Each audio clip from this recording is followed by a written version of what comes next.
I guess if I had to choose one thing that I was madly in love with as a trend that has not really resurfaced, I don't know why, so maybe we should try and bring that back, go-go boots.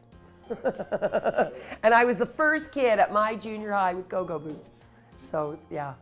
You know, I'll say something as obvious as mini skirts because I love mini skirts. Like, for me, it's largely about my legs. You know, me and Tina Turner, I've always loved my legs, but I find it confusing when so many people are always asking me, is it, you know, is it right to wear a mini skirt after a certain age?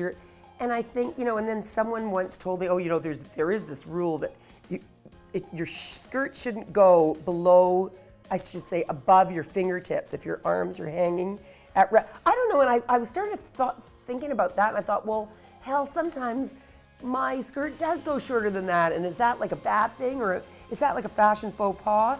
You know, I'm a firm believer that people should dress for their spirit and their body type before they, you know, dress for any kind of rules, or certainly before they dress for their chronological age. So, I don't know. Sometimes that whole realm of the mini skirt, you know, kind of confuses me, but I'm still sticking to my guns and running around in mini skirts, and not all the time, but enough of the time. Oh, that's very hard to say. I have a lot of respect for a lot of the designers on the Canadian scene, but I would say because I've been wearing her clothes so religiously for so long, and because she's so accomplished at what she does, and just design such beautiful things, that Lita Bidet is really, really up there in my books as one of my all-time favorite Canadian designers. I do think, however, there are some other designers that are maybe a little edgier, that have not received the kind of accolades and the kind of, you know, commercial success that they really should have.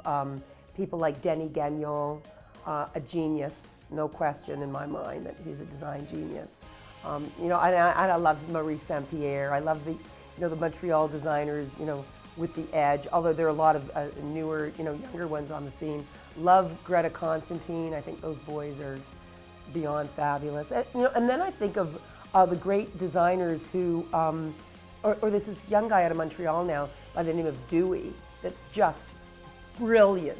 But unfortunately, I really wonder how well he can do commercially. This is such an enigmatic, tough market to make it in. And then there are Dean and Dan, you know, who I just love because they're great. And I don't really think of them necessarily as Canadian designers anymore because they've done so well abroad. But I think they're a great source of inspiration to a lot of these kids on the Canadian design scene who really, you know, have to look at a way that they too can make it, you know, to be really big. And I think, unfortunately, you got to think outside the borders, think outside the box. Hi, I'm Jeanne Beker, and you're watching JUNO TV. Awesome. Said as the ultimate announcer. Okay, I hope that was okay. I feel like and then I